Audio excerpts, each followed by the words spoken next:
We were at my in-laws for a baby shower. And my in-laws neighbors came over and uh the husband, Steve, had to go back to his house to do some stuff, and he said, I'll be back in a half hour and I'm gonna bring the dog. My girls love animals. And they said, Mom, can we stay? And I said, no, we gotta get home. Dad just got off work. He worked late. We got to bring him food. And they're like, oh, it's only going to be a half hour. I said, all right, we'll wait a few minutes for the dog, for him to come back with the dog. And then um, he said it's going to be a little bit. So my oldest, Sophia, said, can I just go over and see the dog before we leave? And I said, that's fine. And my youngest said, can I go too? And I said, yeah, that's fine, because we've walked that road at night, during the day. We've crossed that road a million times. My daughters have crossed that road with me standing on my in-laws' porch watching. So we've crossed that road so many times. And I just was standing in my mother-in-law's parlor room, and I got a phone call from my 15-year-old saying Delana got hit by a car, and I just screamed and said no, she didn't, and ran across, and she was there, just laying there, while the neighbor Steve, was doing CPR. But I want to know why it took ambulance so long to get there. It felt like 30 minutes, and I kept asking some guy showed up and he said, I'm an EMT, off, no, not on call. And he started doing compressions and CPR and took mouth to mouth. And it just, I looked at another, people just started showing up, and the firefighters were there before anybody. And I kept saying, why isn't the ambulance here? And he said, they're coming from Narrowsburg. My in-laws live 5 minutes from Narrowsburg, from town. So I don't know why it took so long. And then I overheard the EMT telling my sister-in-law that nobody was on call. It was all volunteer. And that's just heartbreaking and disgusting, because if another tragedy like this happens, just know you may not make it, because we don't have anybody. And I don't know how to say it, but has off, they make it to the scene quicker than anybody. And but again, by the time one of them showed up, they were already getting her in the ambulance. But I was then later told she had died on impact. I think she was gone already, but I couldn't tell my 15-year-old that, who was holding her head and crying and telling her to come back. We need her. I mean, I looked at her, she was cold. So I do believe that they said that she was gone on impact. But this guy was speeding, because I'll tell you right now, I've seen accidents before, and my daughter's shorts were completely ripped off. Her leg was completely bent back. Her head was had a gash in it. Her face was scratched. He had to have been speeding. And where it took place, where my daughter told me, there's lights right there. So how did he not see her? So I feel he was either drinking and driving, or he was texting and driving. He did. He did. My daughter said that at one point her phone died, so she ran across the street when the neighbor Steve Daly was doing CPR and chest compressions, that he just sat in his car and wouldn't get out, give her a phone. But I got over there, and that's when I called 911. And then my sister-in-law Jessica called my husband, who wasn't even there yet. I just feel that it was all poor, just how they did everything.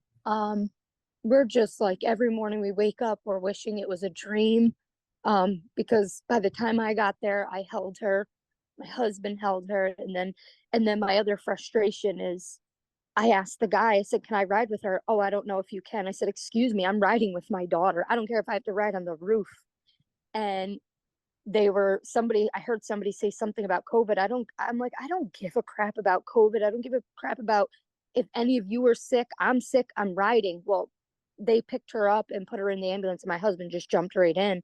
Good. And then I stood there and they asked my husband to get up front in the ambulance. So I turned around and said, okay, I got to fly to the hospital. And the EMT goes, please drive slow. I said, no. And the cop just looked at me You and think they like, would have how given dare you an escort or something, you know? nothing. They didn't even care. They Oh my didn't even God. care. They just looked at me and kept walking. And then they questioned my daughter and they were telling her things. And I'm like, wait a minute. She's underage. Why are you even doing this? And I understand me and my husband were not in a state of mind to talk, but it's like, come on. Yeah. And then she told me that the police officer, I'll have to ask her who it was if she remembers, that they told her it's okay, your sister died on impact. How do you tell my 15-year-old that? Because that's how I found out. Oh my God. And at the hospital, I feel like, and I want to say I was dreaming, but I know, but my sister-in-law said she saw it too. I feel like they were using my daughter as a guinea pig. Like they knew she was dead. So, because one doctor said, hey, to the young kid, do you know how to do CPR? Because you're up next. And I just was so focused on hoping my daughter was going to come back to life. And it was just disgusting. And we're literally 5 minutes, my in laws are 5 minutes from town. Oh my goodness. And that's why I feel like maybe if they would have had a helicopter and flown her to Westchester, she could have made it. I don't even know what to believe anymore because it literally says car versus pedestrian with traumatic arrest. And I thought when I first read that, I thought it meant they arrested him. She just always made everyone smile. I could come home, have a bad day at work, and turn it upside down. She was very funny, um, outgoing, never shy, didn't care what people thought of her. She would wear a gorilla suit to school and people could laugh at her and it wouldn't matter. Um, she was just everything. She was such a bright light, like a little angel. Like she annoyed us in good ways. Um, we'd sit there and she'd be like, Dad, I need to show you something. He's like, babe, hold on, I'm watching that. No, Dad, you gotta pause it. Um, and we just bought her a bow to go back to archery, and she'll never use that bow. She wanted to do gymnastics again. She'll never do that again.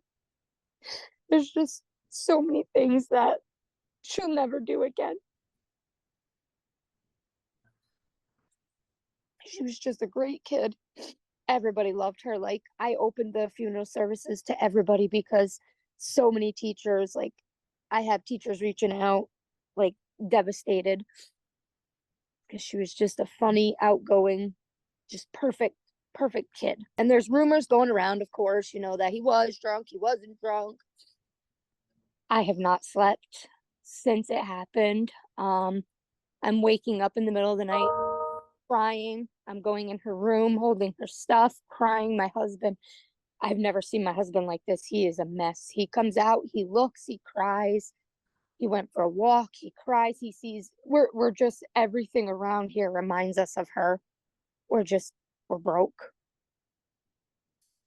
I don't even think I just said to my sister-in-law, I said, how do I go back to work? How do I start my life over without her? My daughter who loves volleyball. She came to me last night and she said, Mom, I don't think I can do it this year. And that breaks me because we had that to look forward to. And Delana was, always looked up to her big sister. Saturday was I was at work and she called me FaceTime and said, Mom, me and Dad are going to breakfast. And I said, okay, have fun, take lots of pictures. Mommy. I will. And the last picture she took was me and Dad at my sister's job. And then me and the best dad in the world. I love him. He's the best dad to me. And then the last picture I have of her, I don't know. I have just a picture of her and her cousin.